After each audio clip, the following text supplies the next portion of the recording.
अज्ञानतिमिरान्धस्य ज्ञानाञ्जनशलाकया चक्षुरुन्मीलितं येन तस्मै श्रीगुरवे नमः।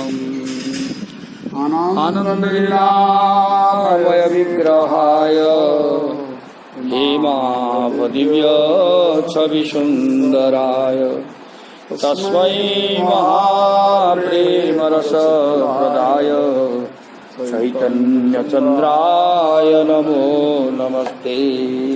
अजानुलम्बितभुजौ कनकावदातौ संकीर्तनैकपितौ कमलायताक्षौ विश्वम्भरो द्विजवरो युगधर्मपालो वन्दे जगत्प्रियकरो करुणावतारो।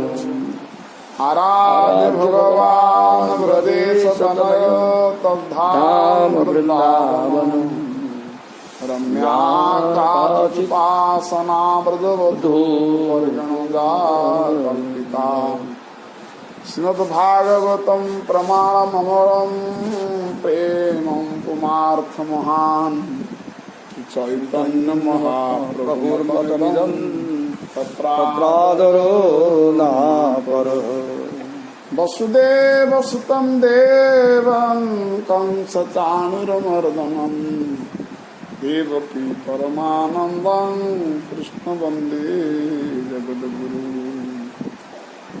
प्रव्रजन्तमनुपेतमपेतकृत्यं वायनो कातर आजुहाव पुत्रेति तन्मयतया तरवो विनेदु तं सर्वभूतहृदयं मुनिमानतोऽस्मि।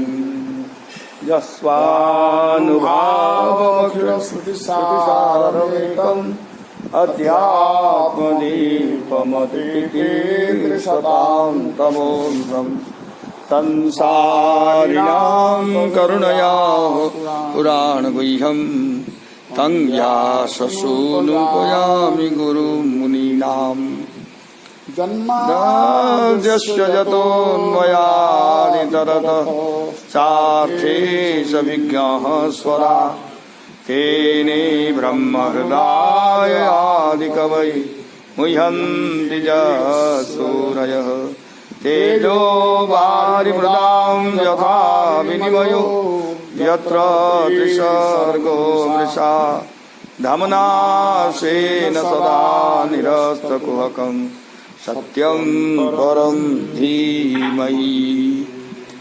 धर्मः प्रोज्झितकैतवोऽत्र परमो निर्मच्चराणां सतां वेद्यं वास्तवमत्र वस्तुसुहृदं तापत्रयोन्मूलनम्।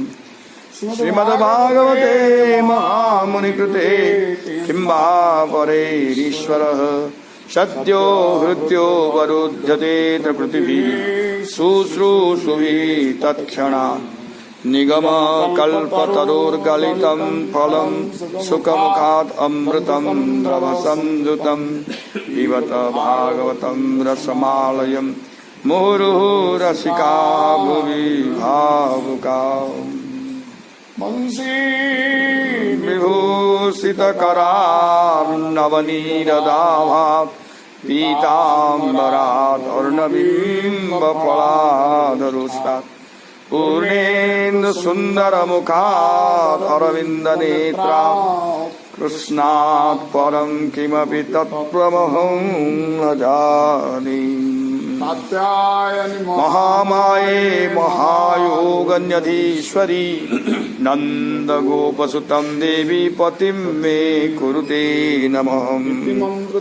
श्रुत्वा पूजा चक्रुः कुमारिकाः कल्पतरुभ्यश्च कृपा सिन्धुभ्यैव च पतितानां पावनेभ्यो वैष्णवेभ्यो नमो नमः। नमः परमहंसास्वादित चरणकमलचिन्मकरन्दाय भक्तजनमानसनिवासाय श्रीकृष्णचन्द्राय जय जय हे राधारमण जय जय नवल किशोर जय गोपी चित्त चोर प्रभु जय जय माखन चोर। सब श्रोता वैष्णवीर करि नमस्कार सकलेर पद धूलि देह मस्तके আমার हरिशरणम्। एते सखाय सख्यो मे नरानाद्यश्च मानद सुप्तायां मयि जागर्ति नागोयं पालयन पुरी। हे प्रियतम, ये पुरुष और स्त्रियां मेरी मित्र और सहेलियां हैं। मेरे सो जाने पर यह नाग इस नगरी की रक्षा करते हुए जगता रहता है। पुरंजन ने यह जो पूछा था कि ये तुम्हारे अनुवर्ती कौन है, उसी का उत्तर एते इत्यादि श्लोक से दिया गया है। दिष्ट्या गतोऽसि भद्रं ते ग्राम्यान् कामान् अभिष्यसि उद्बहिष्यामि तांस्तेऽहं स्वबन्धुभिररिन्दमम्। हे अपने शत्रुओं का दमन करने वाले सौभाग्यवशात आप यहाँ पधारे हैं। आपका मंगल हो। आपको विशेष भोगों की इच्छा अपने इन बंधुओं के साथ मैं उसकी पूर्ति करती रहूंगी। इमां त्वमधितिष्ठस्व पुरीं नवमुखीं विभो मयोपनीतान् गृह्णानहं कामभोगान् शतं समाहम्। हे प्रभु, आप इस नव द्वार वाली नगरी में मेरे द्वारा उपस्थापित अभिप्रेत भोगों को भोगते हुए सैकड़ों वर्ष तक निवास करें। मनुष्य देह में प्रवेश करने के कारण 100 वर्ष कहा गया है। कांगनो तदन्यं रमये यरति ज्ञमकोविदं असंपरायाभिमुख मस्वस्त नविदं पशुम। आपको छोड़कर रतिजन्य सुख से अनभिज्ञ, अनैष्ठिक, अनिषिद्ध सुख का भी परित्याग करने वाले, परलोक चिंता से रहित, कल मुझे यह करना है इस प्रकार की चिंता से रहित, अतः पशु के समान रहने वाले किसी दूसरे के साथ मैं कैसे रमण करूंगी। प्रवृत्ति स्वभाव वाली होने के कारण वह सुंदरी निवृत्ति मार्ग की निंदा करती हुई पुरंजन के संगम का अभिनंदन 5 श्लोक में करती है। प्रवृत्ति स्वभाव वाली होने के कारण आगुरु कहले आपको छोड़कर रतिजन्य सुख से अनभिज्ञ, अनैष्ठिक, अनिषिद्ध सुखों का भी परित्याग करने वाले, परलोक चिंता से रहित, कल मुझे यह करना है इस प्रकार की चिंता से रहित, अतः पशु के समान रहने वाले किसी दूसरे के साथ मैं कैसे रमण करूंगी। माने पुरंजन को छाड़ी समस्त हिंदी कहते। प्रवृत्ति स्वभाव वाली होने के कारण वह सुंदरी निवृत्ति मार्ग की निंदा करती हुई पुरंजन के संगम का अभिनंदन 5 श्लोक में करती है। वह कहती है कि आपको छोड़कर मैं किसी दूसरी के साथ कैसे रमण करूंगी। वो तो नैष्ठिक ब्रह्मचारी होने के कारण रतिजन्य सुखों को जानेगा ही नहीं। वह अनिषिद्ध सुख का भी त्याग करने वाला होगा और वह परलोक के विचार से रहित होगा और कल मुझे यह काम करना है इस बात को भी ध्यान नहीं रखने वाला पुरुष तो पशु के समान है। उसके साथ मैं कैसे रमण करूंगी। धर्मो यत्रार्थ कामो च प्रजानंदो मृतम जसः लोका विशोका विरजा या न केवलिनो विदु। इस गृहस्थाश्रम में ही धर्म अर्थ काम, प्रजाजन्य सुख, मोक्ष, यश तथा दिव्य लोकों की प्राप्ति हो सकती है। निवृत्ति मार्गानुजायी यतिजन उसको नहीं जानते हैं। इस गृहस्थाश्रम में ही पुत्रजन्य सुख मिलता है और मोक्ष की प्राप्ति होती है। यतिजनों को गार्हस्थ्य में प्राप्त होने वाले सुख का पता ही नहीं होता है। पितृदेवर्षि मर्त्यानां भूतानां आत्मनस्तः क्षेम्यं वदन्ति शरणं भवेस्मिन् यद गृहाश्रमः। महापुरुषों का कहना है कि पितरों, देवताओं और ऋषियों का, मनुष्यों का और सभी प्राणियों का और अपना भी कल्याण गृहस्थाश्रम में ही है। गृहस्थाश्रम को ही कल्याण के योग्य आश्रम कहते हैं। का नाम वीर विख्यातम वदन्यं प्रिय दर्शनम न वृणीत प्रियम प्राप्तम मातृषी त्वादृशम पति। हे वीर, कौन मुझ जैसे नारी होगी जो विख्यात, उदार, देखने में सुंदर प्राप्त हुए तुम जैसे पति का वरण नहीं करेगी।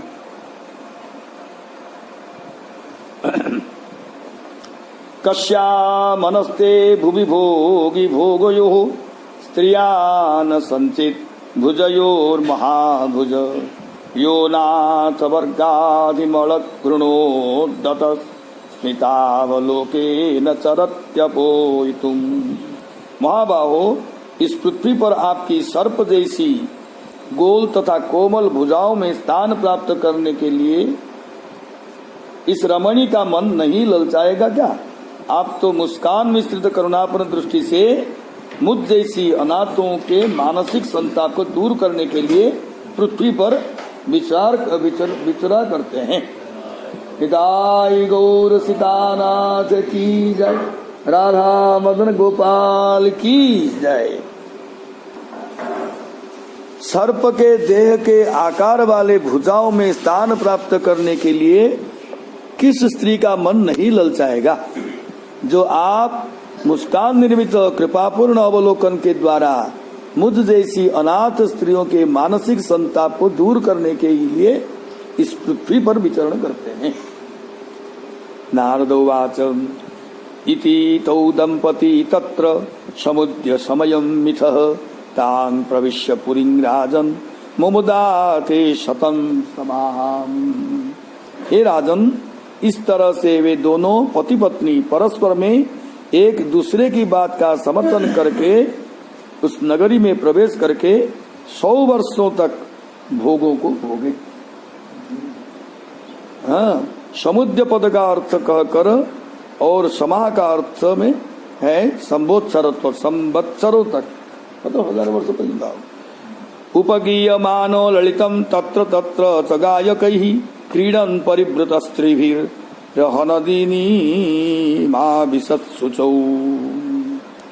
गायक गण स्थान स्थान पर उस राजा पुरंदन की स्तुति करते थे और ग्रीष्म ऋतु में वह स्त्रियों से घिरा हुआ सरोवर में प्रवेश करके जल क्रीड़ा करता था। सब उस गीयमान इत्यादि के द्वारा जीव की जागृत अवस्था का वर्णन किया गया है। हृदयिंग इत्यादि के द्वारा उसकी सुसुप्तावस्था का वर्णन किया गया है। हरदाकाश ही स्वाप स्थान है। सुचो पद का अर्थ रुष्म काल में है। सप्तो परिकृता द्वारः पुरस्तस्यास्तु द्वे अधः पृथक विषय गत्यर्थम तस्याम जह कश्चनेश्वरः। उस पुरी के ऊपर की ओर 7 द्वार बनाए गए थे और नीचे की ओर 2 द्वार बनाए गए थे। उस पुरी में जो कोई राजा होता था उसके अलग अलग देशों में जाने के लिए ये द्वार बनाए गए थे। इस श्लोक में नवद्वार के निरूपण पूर्वक जीव के जागृत अवस्था का वर्णन इस अध्याय की समाप्ति पर्यंत करते हैं। उस पुरी के ऊपर वाले भाग में 7 द्वार बनाए गए हैं। कृता के स्थान पर वृता पाठ होने पर अर्थ संवृता होगा। 2 नेत्र, 2 नाक, 2 श्रोत्र और मुख, ये ऊपर के 7 द्वार हैं। और गुदा और लिंग ये दोनों 2 नीचे के मार्ग हैं। आत्मा का अच्छी तरह से ज्ञान नहीं होने के कारण और अनिश्चित होने के कारण यह कश्चन कहा गया है। पंचद्वारस्तु पौरस्त्या दक्षिणैका तथोत्तरा पश्चिमे 2 अवशान्ते नामानि नृपवर्णये। उनमें 5 द्वार पूर्वाभिमुख थे एवं दक्षिणाभिमुख और 1 उत्तराभिमुख तथा 2 पश्चिमाभिमुख। राजन में उन सबों के नामों का मैं वर्णन करता हूँ। उन 7 द्वार में 5 द्वार पूर्व दिशा में थे। खद्योताभिर्मुखी च प्राग द्वारवेकत्र निर्मिते विभ्राजितम जनपदम याति ताभ्यां द्युमत्सकः। खद्योता और आविर्मुखी नामक दो पूर्व के द्वार एक ही स्थान पर निर्मित थे। उन द्वार से पुरंजन अपने मित्र द्युमान के साथ विभ्राजित नामक जनपद में जाता था। जुगनू के समान अल्प प्रकाशमान होने के कारण वाम नेत्र रूपी द्वार को खद्योता कहा गया है, अर्थात जिसका मुख प्रकट है वह बहुत प्रकाश वाले दाहिने नेत्र को अभिमुखी कहा गया है। श्रुति भी कहती है तस्मात् दक्षिणार्धं आत्मनो वीर्यवत्तरः, अर्थात शरीर का दाहिना भाग अधिक बलवान होता है। अपने प्रभाव के कारण भी दाहिने नेत्र में अधिक प्रकाश होता है। एकत्र निर्मित का अर्थ एक ही जगह संलग्न। विभ्राजितम जनपदम का अर्थ है रूप नामक विषय को याति अर्थात ग्रहण करता है। द्युमत्सकः का अर्थ है नेत्रों के साथ। नलिनी नालिनी च प्राग द्वारवेकेत्र निर्मिते अवधूत सखस्ताभ्यां विषयं याति सौरभम। पूर्व के नलिनी और नाली नामक दो द्वार एक ही स्थान पर निर्मित हैं। उन दोनों से अवधूत नामक मित्र के साथ सौरभ नामक प्रदेश में जाता था। नाल शब्द और नल शब्द दोनों छिद्र के वाचक हैं। छिद्र से युक्त होने के कारण बाईं और दाहिनी नाक को क्रमशः नलिनी और नालिनी कहा गया है। नाम के भेद के कारण इन दोनों के कार्य में भी नेत्र के ही समान न्यूनाधिक समझना चाहिए। वायु नामक देवता से अधिष्ठित होने के कारण घ्राण को अवधूत सख कहा गया है। उस घ्राण के मार्ग से पुरंजन सौरभ प्रदेश में जाता था और गंध को ग्रहण करता था। हाँ, मुख्या नाम पुरस्ताद वा स्तया पणबहूदनौ विषयो याति पुरराड संज्ञ विपन्नान्वित।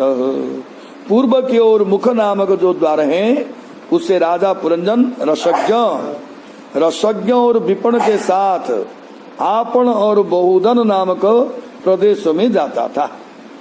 पूर्व की ओर जो मुख नामक प्रधान द्वार है उसे वह आपण अर्थात भाषण और बहुदन अनेक प्रकार के अन्न खाने का काम करता था।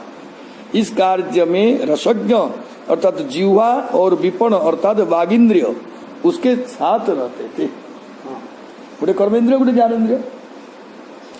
पितुर्नृप पूज्यांग द्वार दक्षिणेन पुरंजनः राष्ट्रं दक्षिण पंचालम याति श्रुतधरान्वितः। हे राजन, नगर का जो दक्षिण ओर का पितृहु नामक द्वार था उसमें से वह श्रुतधर के साथ दक्षिण पंचाल नामक राष्ट्र में जाता था। दक्षिणेन में तृतीया विभक्ति नहीं है, अपितु दक्षिण दिशा में। इस अर्थ में दक्षिण शब्द से एनप हृद्यति प्रत्यय करके यह अव्यय संज्ञक शब्द है। इसी तरह से उत्तरेण का भी एनप प्रत्ययांत समझना चाहिए।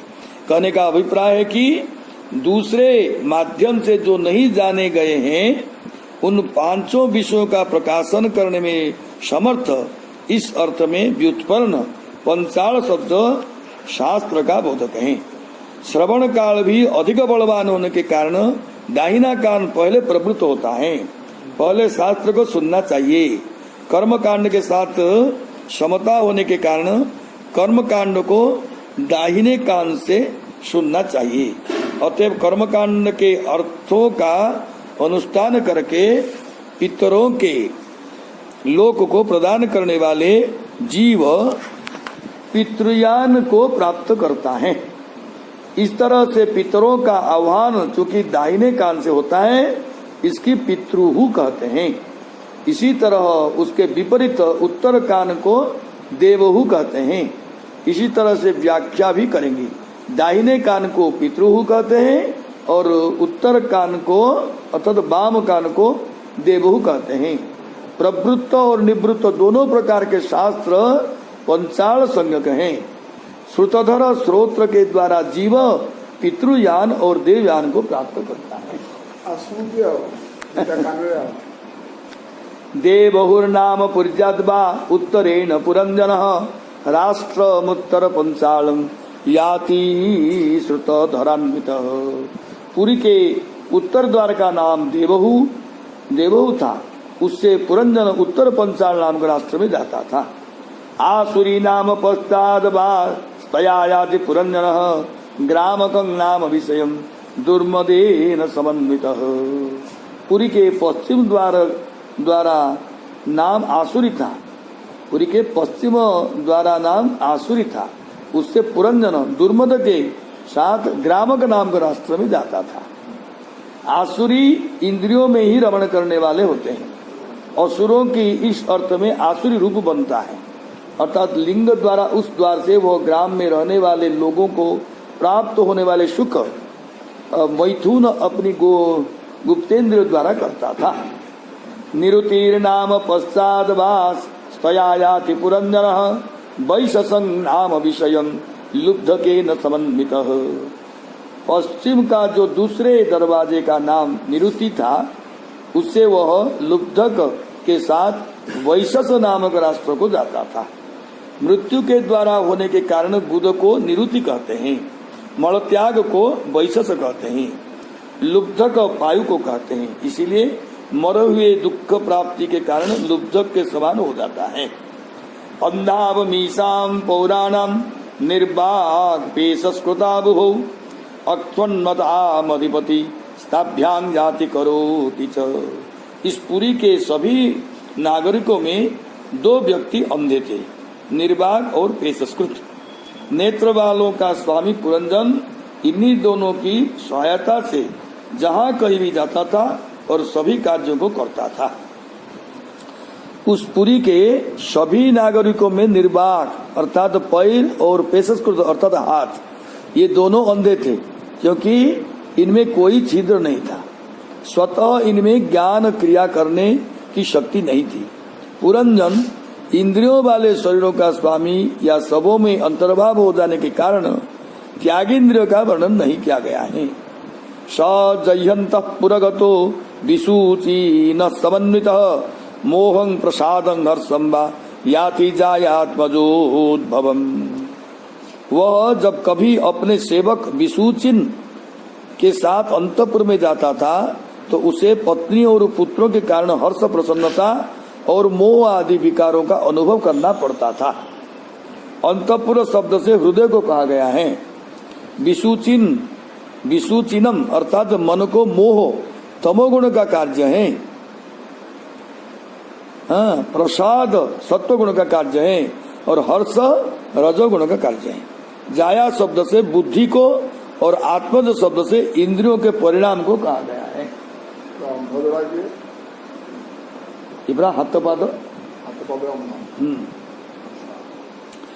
फिर छिद्र नहीं। एवं कर्मसु संसक्तः कामात्मा वंचितो बुधः महिषी चद्यदि हेत तत्तदेवान्नवत्तत। इस प्रकार से उसका चित्त अनेक प्रकार के कर्मों को करने में लगा रहता था। काम परायण होने के कारण वह अज्ञानी अपनी पत्नी के द्वारा ठगा गया था। हाँ, क्वचित् पिबन्त्यां पिबति मदिरां मदविह्वलः अश्नन्त्यां क्वचिदश्नाति जक्षत्यां सह जक्षति। जब कभी भी वो मदिरा पीती थी तो वह भी मदमत्त होकर मदिरा पान करता था। जब वह भोजन करती थी तो वह भी भोजन करने लग जाता था, और वह जब कुछ चबाती थी तो वह भी उसके साथ उसी वस्तु को चबाने लग जाता था। हाँ,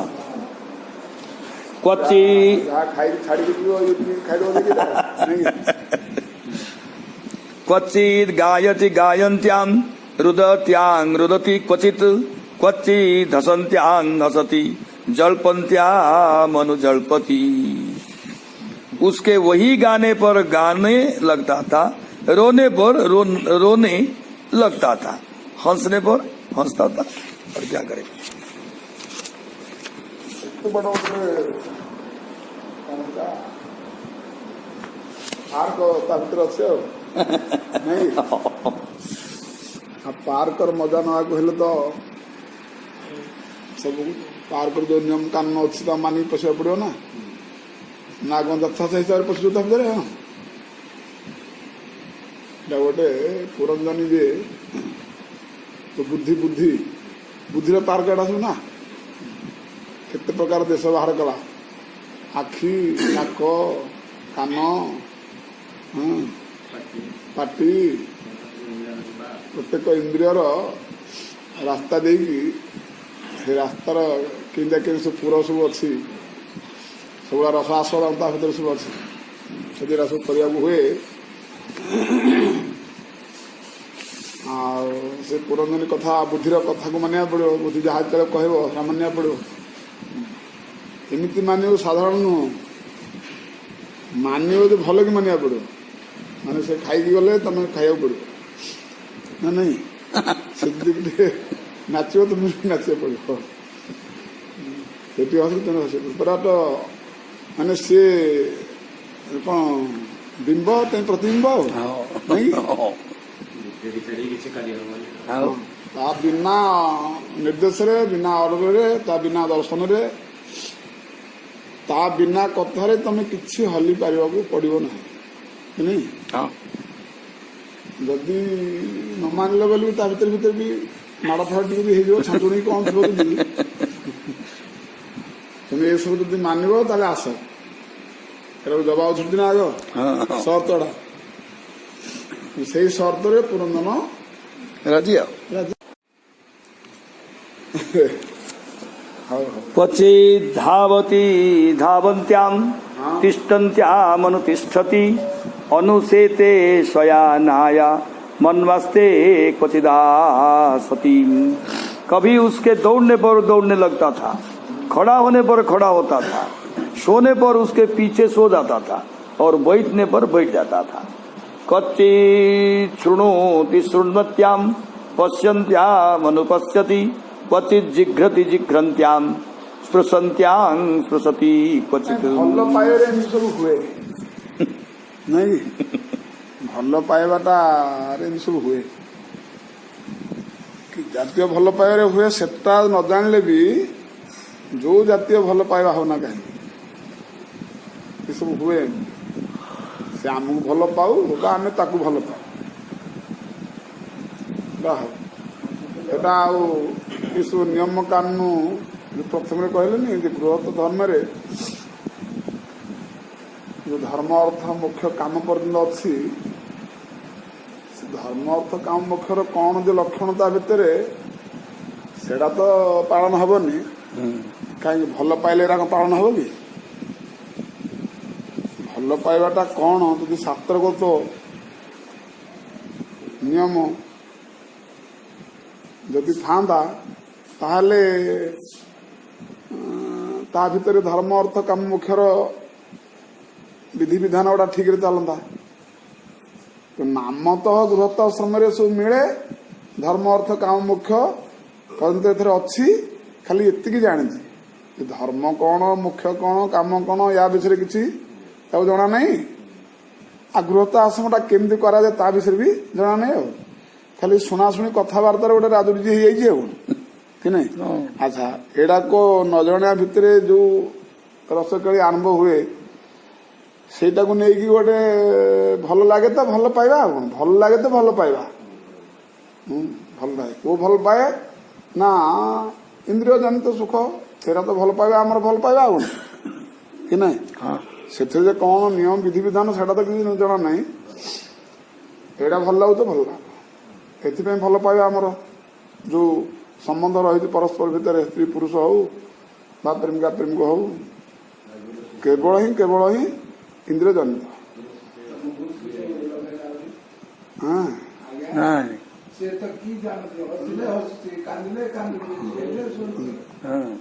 एटा कौन तेणु ता भितर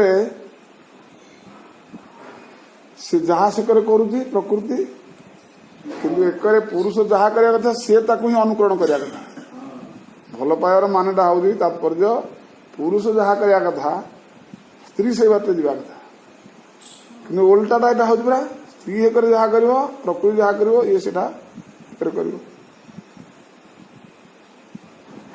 ମାନେ ଏତେ ଅନୁଗତ ଭିତରେ ତା ଭିତରେ ସେ ପଶି ଯାଇଛି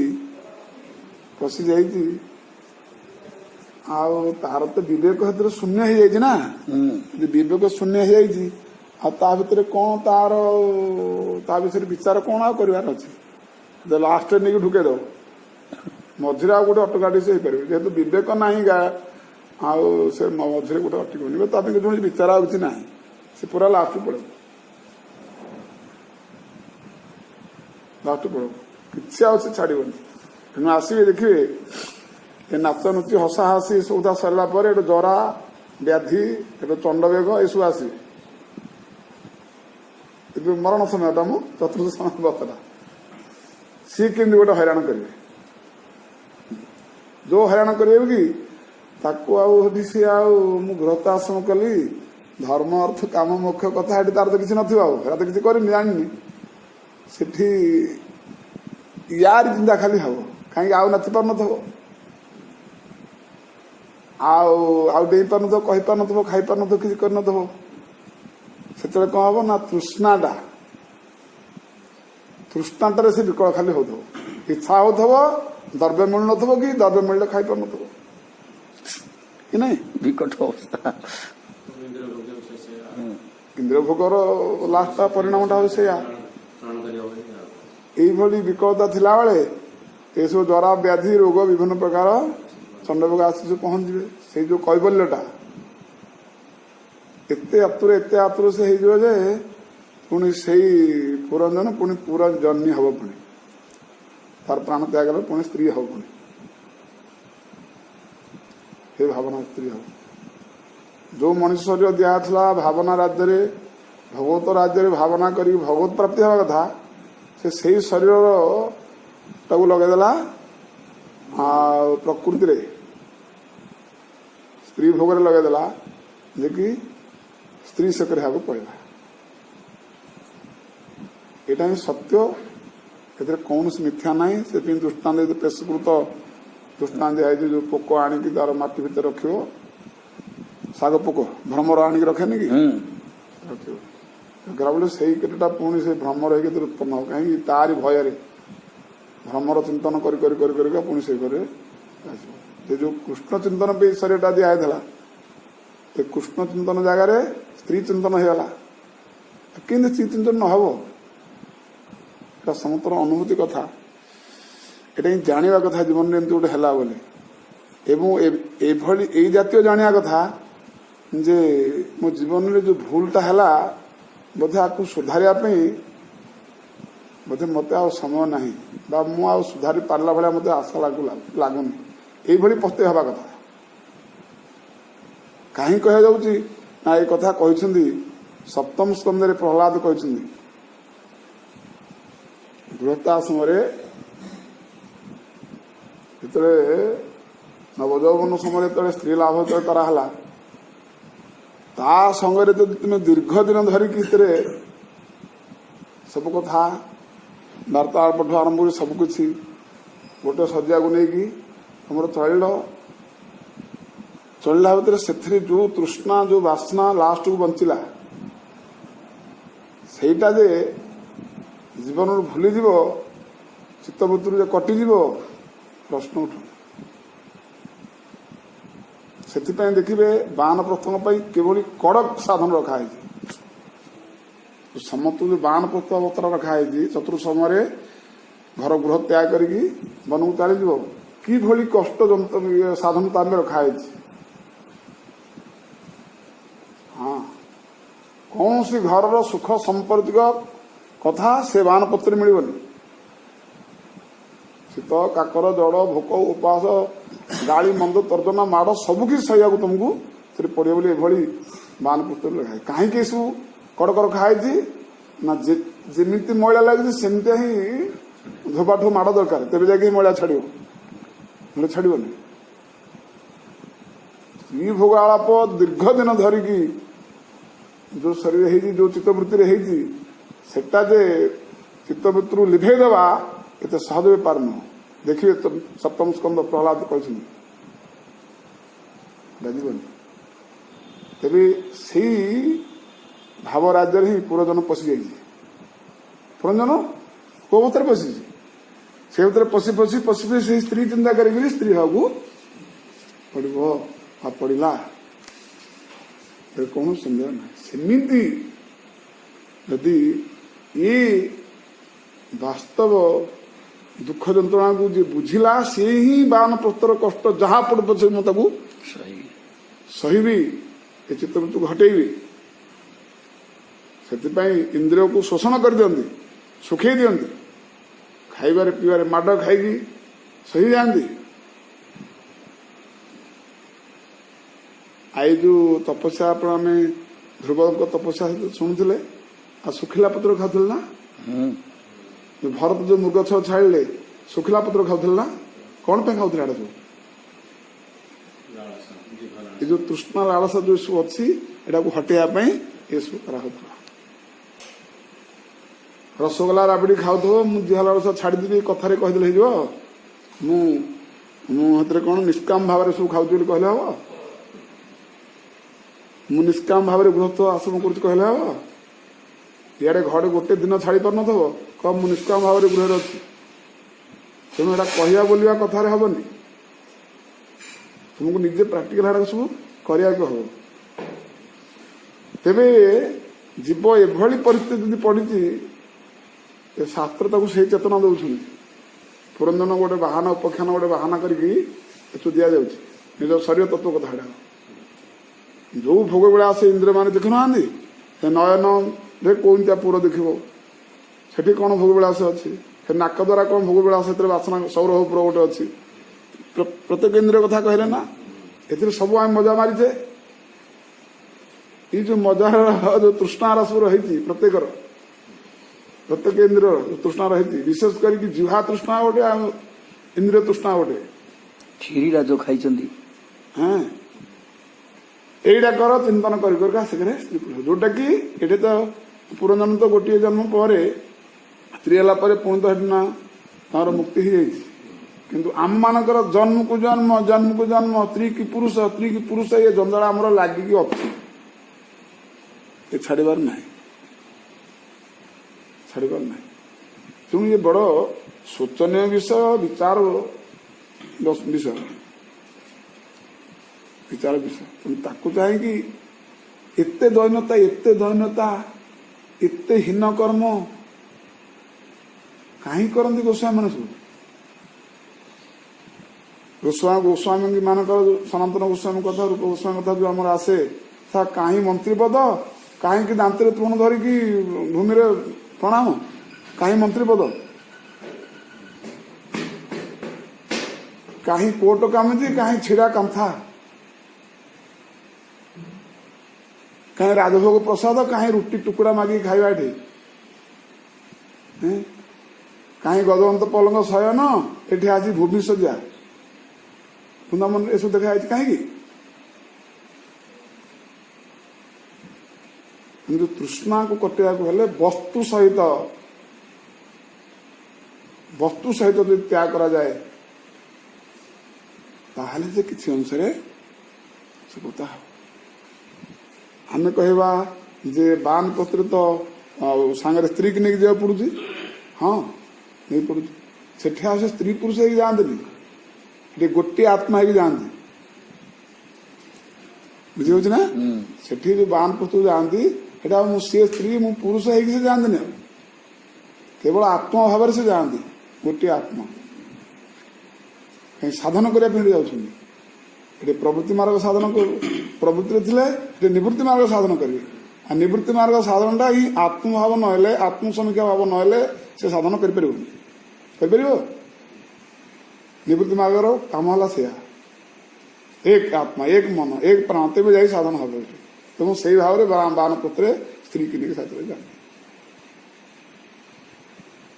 ସେଇ ଭାବ ଯଦି ନଥିବ, ଦେଖିବେ ଯେତେବେଳେ ସ୍ୱାମୀ ଚାଲିଯିବେ, ଇଏ ହିଁ ଅଗ୍ନି ଦାହ କରିକି ନିଜ ସ୍ୱାମୀକୁ ଧରିକି ସେ ଅଗ୍ନି ପଶିଯାଆନ୍ତି।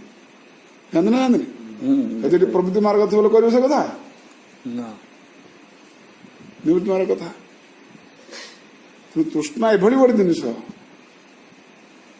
विशेषकर जुहा गोटे स्त्री आकर्षण एभली गोटे कि जोड़ी को तृष्णा नाश करने वस्तुत त्याग हेले गुरु हेले मानदंड गुरु को निर्देश अनुसार यदि किसी साधन भोजन हुए तो जाए से कृष्ण जीव मुक्त हेले प्रश्न उष्टुनी ये तो आम सत्संग माध्यम कहवा जाऊे निजे निजे विचार करवा कथा जेटा वास्तव ना अवास्तव मो पाखे से तृष्णा होना होनी ये सत्य कहते ना केवल गोटे आलाप कर निजे तो विश्लेषण कर मोर से तृष्णा रोच ना रोनी तेज जाई भागवत धर्म ठीक शुणा जाऊँगी बा किसी साधन करने त्याग करने श्रद्धा बा प्रवृत्ति रही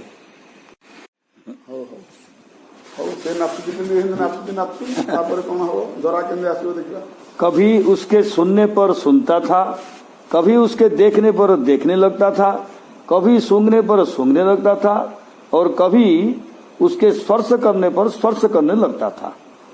क्वचित् शोचति जाया मनुशोचति दीनवत् अनुहृष्यति हृष्यन्त्यां मुदिताभनुमोदते। जब कभी उसकी प्रिया शोकाकुल होती तो वो भी अत्यंत दीन के समान शोक करने लगता था। जब वह प्रसन्न होती थी तो वो भी प्रसन्न हो जाता था और उसके आनंदित होने पर वो भी आनंदित हो जाता था। विप्रलब्धो महीष्वैवं सर्व प्रकृति वंचितः नेच्छन्ननु करोत्यज्ञः क्लैव्यात् क्रीड़ा मृगो यथा। हाँ, इस तरह अपनी पत्नी से ठगे गए उस अज्ञ को सारी प्रजा ही ठगने लगी। वह अपनी नपुंसकता के कारण नहीं चाहकर भी अपनी पत्नी का अनुकरण करने के लिए क्रीड़ामुग के समान विवश बन गया। इस तरह श्रीमद् भागवत महापुराण के चतुर्थ स्कंद के पुरंजनोपाख्यान के 25वें अध्याय का हिंदी अनुवाद संपूर्ण। अतः 26वां अध्याय राजा पुरंजन का आखेट के लिए वन में जाना और रानी का क्रुद्ध होना। नारदोवाच स एकदा महेश्वासो रथं पंचास्वमासुगम द्विषं द्विज क्रमेकाक्षं त्रिवेणुं पंचबंधुरम एकरश्मीकदमन मेकनीढं विकुवरं पंच प्रहरणं सप्त वरूथं पंच विक्रमं हैमोपस्करमारुह्य स्वर्णवर्माक्षये सुधी एकादश चमूनाथ पंच प्रस्थ मगाद वनम। राजन, एक दिन वह राजा पुरंजन अपने विशाल धनुष लेकर शीघ्रगामी जिसमें 5 अश्व जूते थे ऐसे 2 ईसा दंड वाले, 2 चक्कों वाले, 2 कुंवर घोड़ों को बांधने के स्थान, 3 ध्वज दंड, 5 डोरी, 1 लगाम, 1 सारथी, 1 बैठने के स्थान, 2 जुए, 5 आयुध, 7 आवरण से युक्त सुवर्णालंकारों से अलंकृत रथ पर चढ़कर सुवर्ण का कवच धारण किए अक्षय तुणीर को लेकर 11वें सेनापति के साथ पंचप्रस्थ वन में गया। अच्छा, 26वें अध्याय में आखेट के व्याज से स्वप्नावस्था और जागरावस्था का वर्णन किया गया है। सद्बुद्धि के त्याग और योग के द्वारा होने वाली सृष्टि का विस्तार से वर्णन किया गया है। इस तरह से उपाधि वसात आत्मा की होने वाली सुषुप्तावस्था और जागृत अवस्था का वर्णन करके अब स्वप्नावस्था का वर्णन स एकदा इत्यादि 10 श्लोक द्वारा नारद जी करते हैं। कर्तृत्व, भोक्तृत्व इत्यादि के अभिनिवेश रूपी महान धनुष से युक्त राजा पुरंजन रथ पर चढ़कर पंचप्रस्थ वन में गया।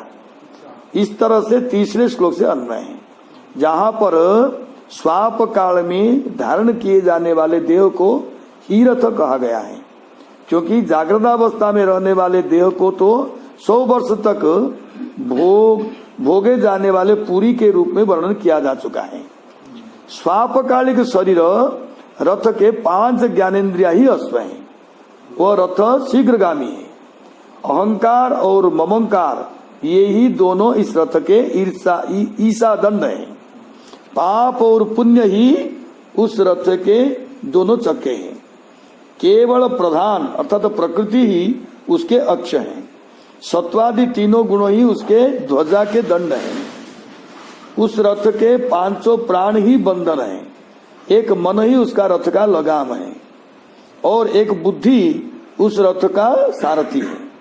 एक ही हृदय रूपी नीड़ उस रथ में बैठने का स्थान है।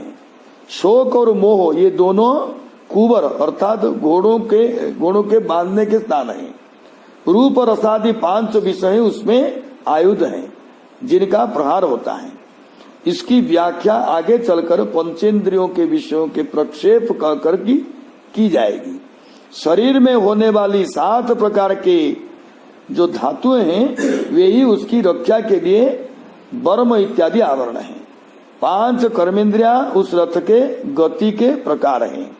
वह रथ सुवर्ण अलंकारों से अलंकृत था। राजा पुरंजन सुवर्ण का कवच धारण किया था। अनंत वासनाएं और अहंकार रूपी उपाधियां उसके अक्षय तुणीर था। उस राजा की सेना का सेनापति मन था। वासनामय मन को प्रग्रह लगाम कहा गया है और संकल्प विकल्पात्मक मन जिसका वर्णन बृहदबल रूप से किया जाता है वही सेनापति है। और जिस पंचप्रस्थ वन में यह गया उसके शब्द आदि 5 विषय ही शिखर है। श्रीधर स्वामी लोग व्याख्या करी कहीदेले चचार मृगयाम तत्र दृप्त आतेषु कार्मुकः विहाय जाया मतदराम मृग व्यसन लालस। नहीं छोड़ने योग्य भी अपनी पत्नी को छोड़कर आखेट के व्यसन की लालसा से द्रुप्त बना हुआ पुरंजन उस वन में आखेट करने लगा। उसने रागादि रूपी बाणों और भागादि के अभिनिवेश रूपी धनुष को धारण कर लिया था। वह पुरंजन अपनी विवेकयुक्त बुद्धि रूपी पत्नी को छोड़ दिया था जबकि वह त्यागने योग्य नहीं थी। त्याग का कारण यह था कि विषयों के भोग की आसक्ति रूपी मृगया के व्यसन को बहुत अधिक लालसा थी। आसुरीं वृत्तिमाश्रित्य घोरात्मा निरनुग्रह न्यहनन् निशितैर्बाणिर्वनेषु वनगोचरान्। आसुरी वृत्ति को अपनाकर वह अत्यंत निर्दय हो गया था और वन में अपने तीक्ष्ण बाणों से वन पशुओं को मारा। रागादि रूप बाणों से जहाँ पर भजन करना चाहिए उन प्रदेशों में भजन करने योग्य विषयों को आत्मसात कर लिया। कथा पक्ष में इसका अर्थ स्पष्ट ही है। वह एक ही आसुरी वृत्ति को अपनाकर निर्दय बने हुए राजा तीक्ष्ण बाणों से वन के पशुओं को मारा। तीर्थेषु प्रतिदृष्टेषु राजा में ध्यान पशुन बने जावदर्थमलंग लुब्धो हन्यादिति नियम्यते। यदि बहुत अधिक मांस में आसक्ति हो तो विख्यात श्राद्धादि काल में ही राजा वन में जाकर आवश्यकता से अधिक नहीं मेध्य पशुओं का वध करे। यदि कहे कि आसुरी वृत्ति को अपनाकर यह कहकर आप आखेट की निंदा क्यों करते हैं? कथा पक्ष में तो राजाओं के लिए आखेट का विधान है ही और अध्यात्म पक्ष में भी जीव के लिए विषयों का भोग विहित ही है।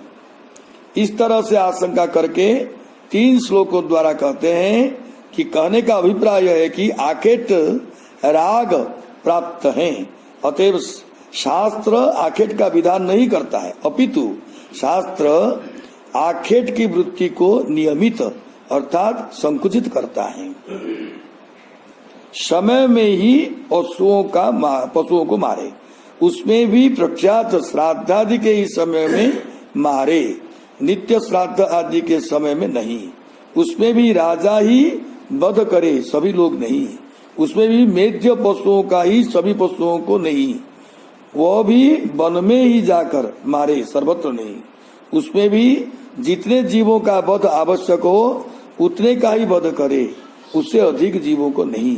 इसी तरह जीव को विषयों के सेवन भी यथोचित मात्रा में ही करना चाहिए, यथेष्ट मात्रा में नहीं। यएवं कर्म नियतम विद्वान कुर्वीत मानवः कर्मणा तेन राजेन्द्र ज्ञानेन न सलिप्यते। राजवर्ज्य जो इस प्रकार से शास्त्र नियत कर्मों को करता है वह ज्ञान जनक उस कर्म के द्वारा कर्मों में आसक्त नहीं होता है। उपरयुक्त 6 प्रकार के नियमों के कारण प्रतीत होता है कि हिंसा करना आवश्यक नहीं है। शास्त्र नियत कर्मों को करने वाला विद्वान तेन यह उपलक्षण है, अर्थात उस शास्त्र नियत कर्म के अथवा दूसरे कर्म को करके वह कर्मों के बंधन में इसलिए नहीं बनता है कि शास्त्र विहित कर्मों को करने से ज्ञान उत्पन्न होता है और उस ज्ञान के कारण वह कर्म के बंधनों में नहीं बनता है। अन्यथा कर्म कुर्वाणो मानारूढ़ो निबध्यते गुण प्रवाह पतितो नष्ट प्रज्ञो व्रजत्यधः। मनमाना कर्मों को करने वाला मनुष्य कर्तृत्वाभिमान के कारण कर्मों के बंधन से बंध जाता है, फलतः गुण प्रवाह रूप संसार चक्र में फंसकर अधम योनियों में जन्म लेता है। शास्त्रीय नियमों का उल्लंघन करने से तो अंतःकरण की शुद्धि नहीं होने के कारण मनुष्य में कर्तृत्वाभिमान सुदृढ़ हो जाता है। उसके फलस्वरूप वह गुण प्रवाह रूपी संसार चक्र में फंसकर पतित हो जाता है, उसका अधम योनियों में जन्म लेता है। तत्र निर्वीर्ण गात्राणाम चित्रबाजैः श्रीमुखैः विप्लवो भूत दुखितानाम दुस्सह करुणात्मनाम। राजा पुरंजन के चित्र विचित्र पंखों वाले बाणों से जिनका शरीर छिन्न भिन्न हो गया था, उन दुखी जीवों का नाश देखकर सभी दयालु पुरुष दुखी हो गए और वे उसे नहीं सह सके। प्रासंगिक बातों को समाप्त करके पुनः आखेट का वर्णन करते हुए नारद जी ने कहा, अनेक प्रकार के पंखों से युक्त बाणों से विप्लव अर्थात नाश करुणात्मनांग अर्थात कृपालु पुरुषों के लिए असह्य हो गया। शशान बराहान महिषान गवयान रुरुशल्यकान नेत्यान्यान च विविधान विनिघ्नन सममध्यगातुम। इस तरह खरगोश, सुअर, भैंसे, नील गाय, कृष्ण मृग, शाही तथा दूसरे भी बहुत से मेध्य पशुओं का वध करते करते राजा थक गया। उसके पश्चात थक गया। ततः क्षित्रूट परिश्रांतो निवृतो गृह में ईवान कृत स्नानो चिताहार संविवेश गतक्लमः। उसके पश्चात भूख प्यास के कारण थका हुआ वह वन से लौटकर घर आया। स्नान करके तथा उचित आहार को लेकर उसने विश्राम किया और उसकी थकान मिट गई। इस तरह से स्वप्नावस्था का वर्णन किया गया है। अब फिर विवेक संपन्न बुद्धि के साथ रमण करने वाले राजा पुरंजन की पुत्रादि की प्राप्ति विस्तार से वर्णन करने की इच्छा से कथा के सौंदर्य को बढ़ाने के लिए प्रणय कुपित पुरंजनी के अनुनय का वर्णन प्रस्ताव पूर्वक ततः इत्यादि श्लोक से लेकर इस अध्याय की समाप्ति पर्यंत करते हैं। एवान अर्थात आया, वो स्नान और उचित आहार को करके शज्जा पर सो गया। ଅଜ୍ଞାନ୍ତି ନହେଲେ ରସବର୍ଦ୍ଧନ ପିନ୍ଧ।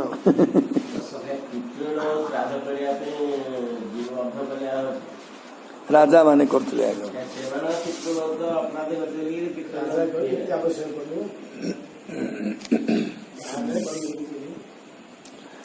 आत्मान मरयान चक्रे धूपाळे पस्रगादिभिः साध्वलंकृत सर्वांगो महिष्यामादधे मनः।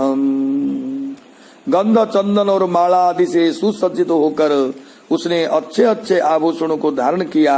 इसके बाद उसे अपनी रानी की याद आई। तृप्तो हृष्टः सुदृप्तश्च कंदर्पाकृष्टमानसः न व्याचस्तवरारोहां गृहिणीं गृहमेधिनीं। भोजनादि से तृप्त, प्रसन्न, मदोन्मत तथा कामार्थ बना हुआ राजा पुरंजन अपनी सुंदरी तथा सात्विकी बुद्धि रूपी पत्नी को राजसी बुद्धि से युक्त होने के कारण नहीं देख पाया। सात्विकी बुद्धि रूपी पत्नी को राजसी बुद्धि से युक्त होने के कारण नहीं देख पाया।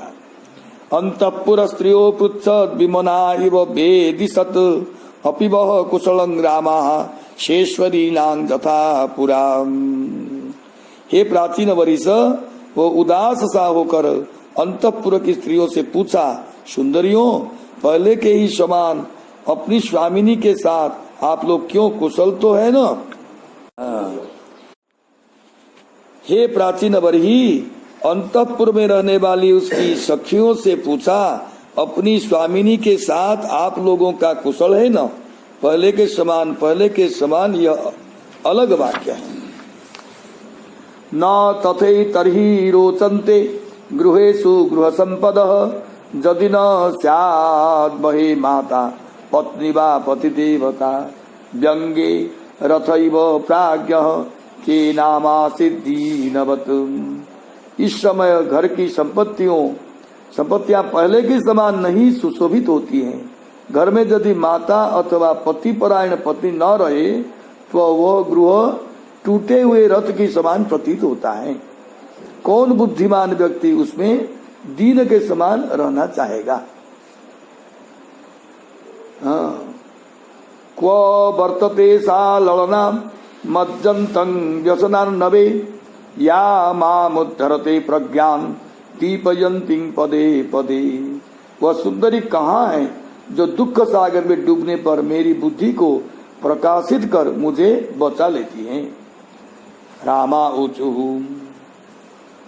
नरनाथ न जानीम स्वप्रिया जत्यवश्यति भूतले निरवस्तारे शयानां पश्य शत्रुहन। महाराज, आपकी प्रिया न जाने क्या सोचती हैं, बिस्तर के बिना ही भूमि पर सोई हुई उनको आप देखें।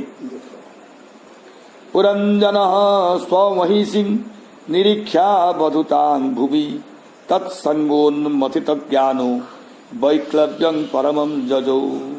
पुरंजनी के संग से जिसका ज्ञान विनष्ट हो गया था, वह पुरंजन अपनी पत्नी को पृथ्वी पर पड़े हुए देखकर अत्यंत व्याकुल हो गया।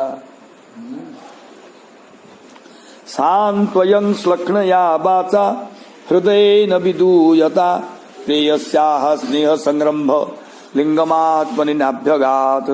दुखी हृदय और कोमल वचनों से पत्नी को उसने बहुत सांत्वना प्रदान की, किंतु अपनी प्रिया के हृदय में अपने प्रति प्रेम का कोई भी चिन्ह नहीं देखा।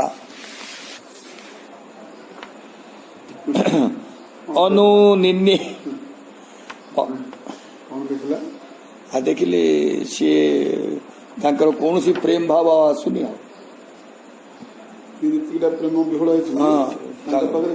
नहीं, प्रेम का कोई चिन्ह भी नहीं देखा। मानो कर हाँ।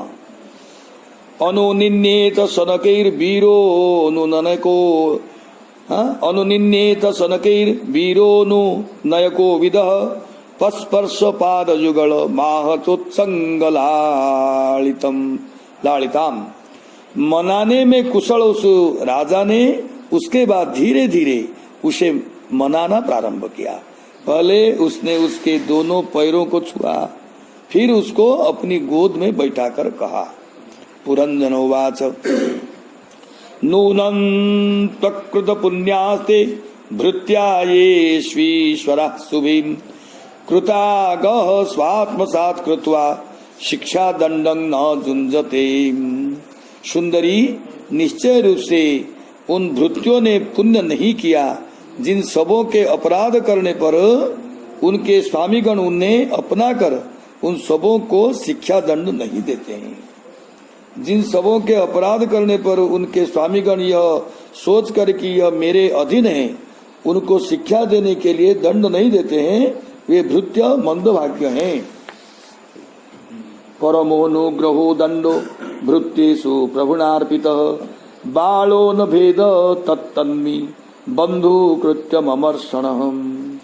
हे सुंदरी, स्वामी के द्वारा भृत्यों को दिया गया दंड, उस पर उनका परम अनुग्रह होता है। वह क्रोधी मूर्ख है जो स्वामी के द्वारा किए गए उपकार को नहीं समझ पाता है। क्योंकि स्वामी के द्वारा दिया गया दंड तो उनकी बड़ी कृपा है। दंड के कारण जो दुखी होता है वो मूर्ख है। बंध कृत्यम अर्थात शिक्षा देना, अमर शरणम अर्थात क्रोधी। सात्वं सुखं सुदति शुभ्र अनुराग भार व्रीड़ा विलंब विलसत असितावलोकम नीलालकालिभिरूपत श्रुतमुन्न संगम स्वानां प्रदर्शय मनस्विनी बल्गुवाक्यम। हे सुंदर दांतों वाली, हे सुंदर भौहें वाली, हे मनस्विनी, प्रणय तथा लज्जा के भार से झुके हुए तथा मधुर मुस्कानमयी चितवन से सुशोभित तथा भ्रमरपंथी के समान नीली अड़कावली उठी हुई नासिका से युक्त तो मनोहर वाणी से अपने मनोमोहक मुखड़े को हमें अपने भृत्यों को दिखाओ। राजा पुरंजन कहते हैं कि सुंदर दंत पंक्ति से युक्त सुंदर भौं वाली मनस्विनी, तुम हमारी स्वामिनी हो, मैं तो तुम्हारा भृत्य हूँ, मुझे तुम अपना मुख दिखाओ। यदि कहो कि कैसा मुख, तो इस पर कहते हैं प्रेम भरी लज्जा से झुके हुए माधुर्यपूर्ण मुस्कान से मनोहर अवलोकन से युक्त मुख को। काले घुंघराले केश रूपी भ्रमरों से सुशोभित उठी नासिका तथा मनोज्ञ वाक्य से युक्त मुख को दिखाओ।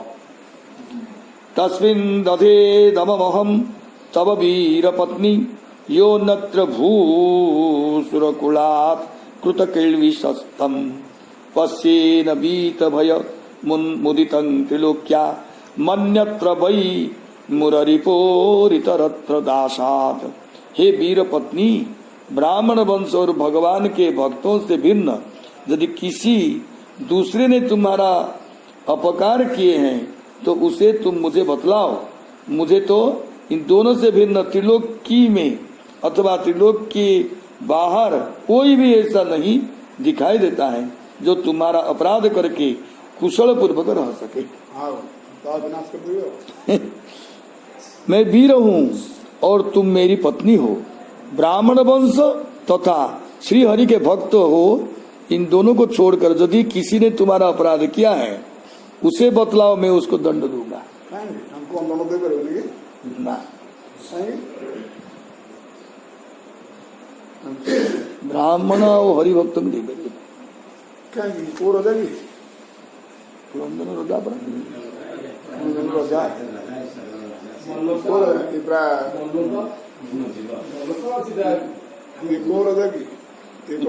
ଧର୍ମିଷ୍ଠ ରଜା ଯଦି ତାଙ୍କୁ ଦଣ୍ଡ ଦେଇପାରିବ ନା, ପୁରା ଅଙ୍ଗ ରାଜା ଡର ଅଛି ଆଉ ଭୟ ଅଛି ଆଉ। ଯୋଉ ଜାତୀୟ ରାଜା ଏ ତ ଭଗବାନଙ୍କୁ ଦଣ୍ଡ ଦେଇଦେବା ପାଇଁ ତିଆରି, ତା ସ୍ତ୍ରୀ ହାତ ଯଦି କଣ କି କଥାବାର୍ତ୍ତା କଲା कि नहीं। ब्राह्मण ता भक्त कथा न किंतु ऐसे व्यक्ति को तो मैं न तो त्रिलोकी में और न त्रिलोक से बाहर ही देखता हूँ जो तुम्हारा अपराध करके प्रसन्न रहे। वो तो मेरे भय से ही मरी जाएगा। वक्रं नते वितिलकम मलिनं विवर्षम। भक्ति स्त्री मान कले सब मंगेबू पड़े नहीं।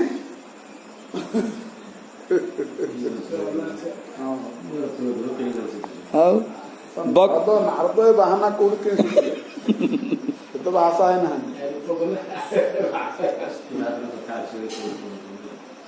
वक्रं नते वितिलकम मलिनं विहर्षम संग्रम्भ भीममभिमृष्टमपेतरागम पश्ये स्तनावपि शुचोपहतौ सुजातौ बिंबाधरम विगत कुंकुम पंकरागम। आज तक कभी तुम्हारा तिलक से रहित उदास मुरझाया हुआ क्रोध के कारण भयानक कांतिहीन और स्नेह शून्य मुख नहीं देखा। तुम्हारे सुंदर स्तनों को भी मैंने कभी शोकाश्रुओं में भीगा हुआ कभी नहीं देखा, तथा बिंबा फल के समान तुम्हारे अधरों को भी मैंने कभी केसर की लाली से रहित नहीं देखा है। आज से पहले कभी मैंने तुम्हारे मुख को तिलक से रहित नहीं देखा है। क्रोध के कारण भयानक मुरझाए हुए स्नेह शून्य भी तुम्हारे मुख को मैंने कभी नहीं देखा है। साथ ही तुम्हारे सुंदर स्तनों को भी कभी शोकाश्रु से भीगे हुए नहीं देखा है, तथा बिंबाफल के समान तुम्हारे अधरों को भी मैंने कभी केसर के समान पान की ललिमा से रहित नहीं देखा है। इस समय यह सब कैसा हो गया है? जहाँ पर पश्यं स्तनावपि शोच पहतो सदातो बिंदामिसम विगत कुंकुम पंकरागो, इस प्रकार का पाठ भेद है। वहां पर अर्थ होगा कि किस प्रकार के तुम्हारे मुख एवं स्तनों को देखकर मुझे कष्ट हो रहा है। कुंकुम के पराग से रहित यह दोनों स्तनों को विशेषण है। तनमे प्रसीद सुहृद कृतकिल्बिषस्य स्वयं गतस्य मृगयाम व्यसनातुरस्य गादेवरं वसगतं कुसुमास्त्रवेग विस्त्रस्त पौंस नमुसति न भजेत कृति। व्यसन के कारण तुमसे पूछे बिना आखेट करने के लिए गया हुआ मैं तुम्हारा अपराधी हूँ। फिर भी सुहृद होने के कारण तुम मुझ पर प्रसन्न हो जाओ। कामदेव के बाणों के वेग के कारण जिसका धैर्य टूट गया हो, ऐसे अपनी पति पर कौन कामिनी होगी जो उसका उचित कार्य के लिए प्रसन्न हो जाए। हाँ, इसीलिए अपराध करने वाला मैं हूँ, क्योंकि तुमसे पूछे बिना ही मैं शिकार करने चला गया। यही मेरा अपराध है। काम के वेग से जिसका धैर्य टूट गया हो, उस अपने पति को कौन सी ऐसी कामिनी होगी जो उचित कृत्य के लिए स्वीकार ना करे। देवो देवनं क्रीडतांग राति ददाति इति देवरः, इस व्युत्पत्ति के अनुसार देवर शब्द पति का वाचक है। इस तरह श्रीमद् भागवत महापुराण के चतुर्थ स्कंद की भावार्थ दीपिका टीका के 26वें अध्याय संपूर्ण हुई। पुराणी विधान अव्यात्म सत्या, अच्छा, वृक्षान सरिसुत खगदस्मस्त्या, अच्छा, स्तै रतुष्ट हृदय पुरुष विधाय ब्रह्मावलोकभिषणं मुदमापदेव। कोठी किए कहउछन्ती एटा को कॉन्टेक्स्ट एकादश स्कंध। ओ अच्छा अच्छा अच्छा अच्छा भान्ते मानुष काफी भीड़ तृणं यतेत न पतेत अनुवृत्त जावत निःशेष विषया खलु सर्वस्या। वाह,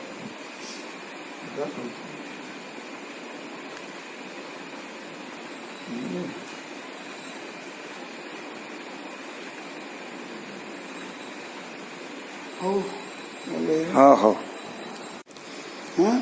हम ताको अव्यवहार देखेबारु आदर व्यवहार ठीक न रखिबारु तो तुम देखो तो ठीक धरुछन्ती जाऊछु कड़े। हम तो सेवा करने पे आसु तो हम अपव्यवहार करूँ। बस बस प्रकार आम एटा बुझीपारनी न बुझा पर द्वारा आसक्त मूल कारण है भाव कुआड़ से गोटे भाव आसी जाइए तार बापा माँ कहीं ना आ तो छाड़िया को नहीं से हाथ पीत लगे हाँ उफ जीवटा बहिर्मुख हो गला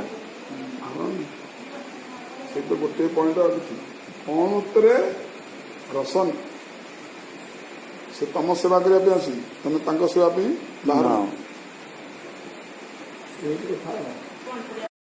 हृदय बसिक आम कौन करूँ जहाँ मु चिंतई जहाँ मु स्मरण जहाँ मु भवई कौन कौन बाबा सीधा जहाँ मु चिंतई जहाँ मु चिंतई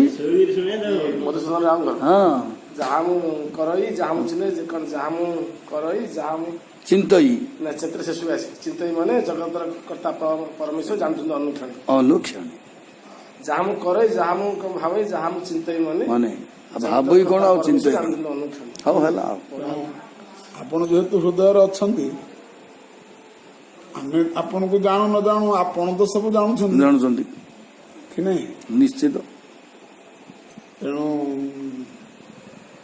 ଆମେ କଣ କରୁଛୁ କଣ କରିଛୁ ଆପଣ ସବୁ ଦେଖୁଛନ୍ତି ଜାଣୁଛନ୍ତି। ଆମର ବୁଦ୍ଧି ବୃତ୍ତି କିଭଳି ବିବେକ ଶୂନ୍ୟ ଦ୍ୱାରା ଆମେ ପରିଚାଳିତ ହଉଛୁ। ଆପଣଙ୍କ ଗୁଣଗାନ କରିବା ଦ୍ୱାରା ଟିକେ ଟିକେ ଟିକେ ଟିକେ ଅନୁଭୂତି ହଉଛି, ତା ଦ୍ୱାରା ବିଶେଷ ଭାବରେ ଆମେ ଲଜ୍ଜିତ ହଉଛୁ। ତେଣୁ ଆପଣ ନିଜ ଜଣେ ଦୟା କରିକି ଆମେ ଆଉ ତାକୁ ବାହାର ଚର୍ଚ୍ଚାକୁ ନ ନେଇ କାହିଁକି ନା ଆମେ ଯେମିତି ଯାହା ପଛେ ତ ଦାଣ୍ଡ ଘାଟରେ ଚଳିବୁ ନା ଆମେ। ତେଣୁ ଆମେ ପଦାରେ ସେ କଥା ନ କହି ଆପଣଙ୍କୁ ହିଁ ଜଣେଇଲୁ ମନ ମଧ୍ୟରେ ମାନସିକ ହିସାବରେ। ଆପଣ ଯଦି କିଛି କୃପା କରିବେ ବୋଲେ କରନ୍ତୁ, ନାଇଁ ତ ନ କରିବେ ଆମେ ତ କର୍ମ କରିଛୁ ଦଣ୍ଡ ଭୋଗିବୁ ଆଉ।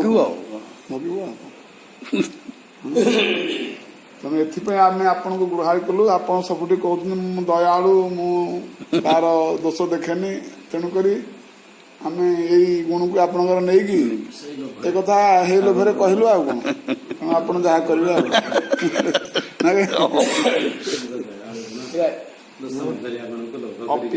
ଦୁରାଚାର ଭଜତେ ମାମ ଅନନ୍ୟ ଭାଗ ସାଧୁରେବ ସମନ୍ତବ୍ୟ ସମ୍ୟକ୍ ବ୍ୟବସ୍ଥିतो ଈଶଃ କ୍ଷିପ୍ରମ୍ भवति धर्मात्मा शाश्वत शांति निगच्छति कौन्तेय प्रतिदानी हि न मे भक्त प्रणश्यति।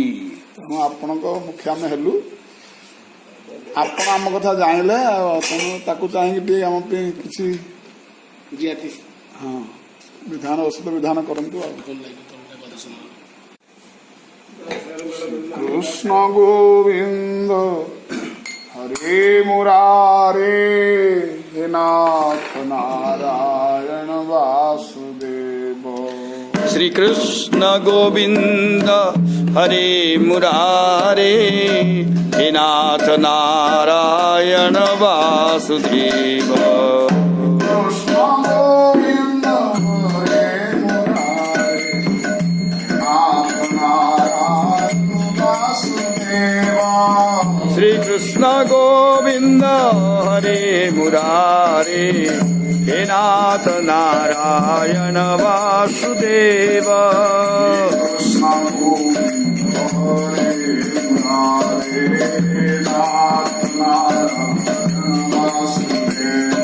श्री कृष्ण गोविंद हरे मुरारे हे नाथ नारायण वासुदेव।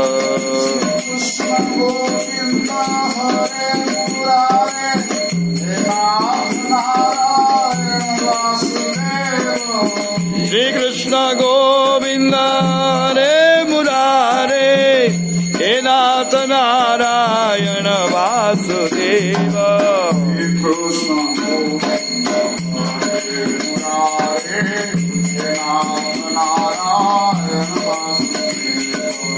श्री कृष्ण गोविंद हरे मुरारे हे नाथ नारायण वासुदेव।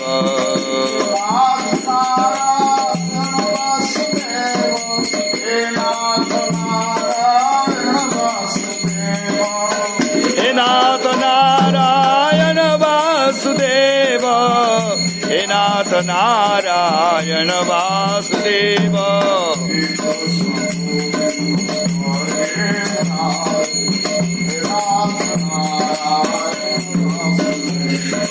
श्री कृष्ण गोविंद हरे मुरारे हे नाथ नारायण वासुदेव।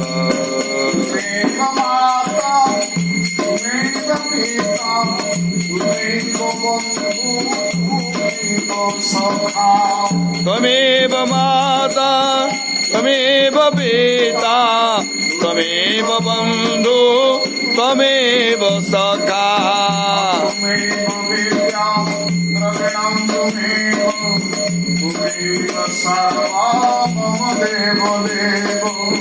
त्वमेव विद्या द्रविणं त्वमेव त्वमेव सर्वं मम देव देव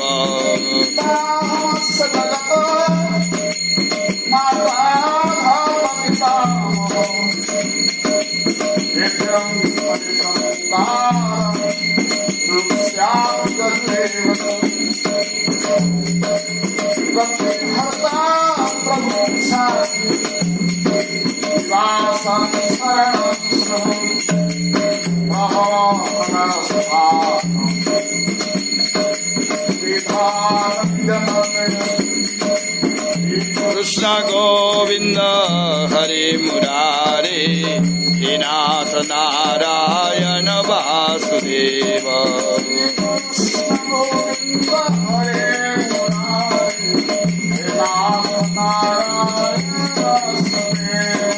श्री कृष्ण गोविंद हरे मुरारे हे नाथ नारायण वासुदेव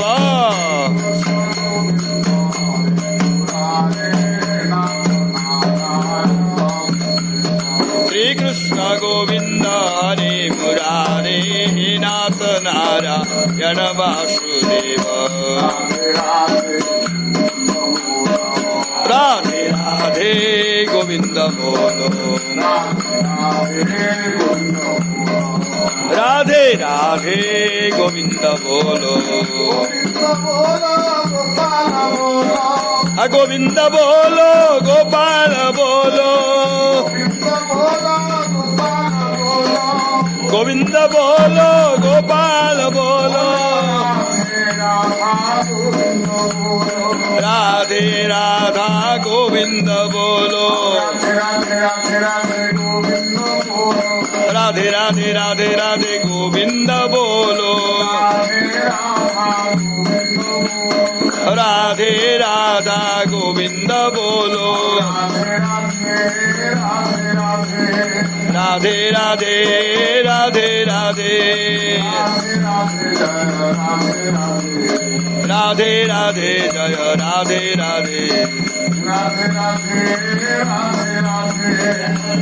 राधे राधे राधे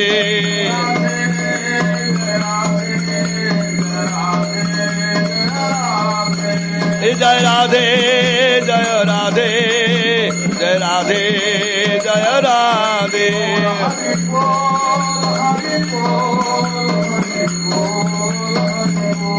गौर हरि बोल हरि बोल हरि बोल हरि बोल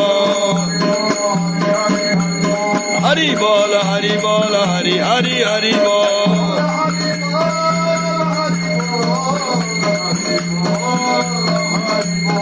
गुड बोल हरि बोल हरि बोल हरि बोल नाथ की जय पवन गोपाल की जय श्रीमद् भागवत महापुराण की जय भगवान की जय भगवान की जय महाराज की जय स्वामी की जय मंडल की जय अपने गुरु गोविंद की जय महाराज की जय नाम चिंतन की जय सत्संग की जय अंधगुरु वैष्णव की जय सब भक्तन की जय सब संतन की जय वृंदावन सेवा कुंज की जय आज के सत्संग की जय जय जय श्री राधे श्याम निताई गौर हरि बोल श्री गुरु प्रेमानंद निताई गौर हरि हरि बोल।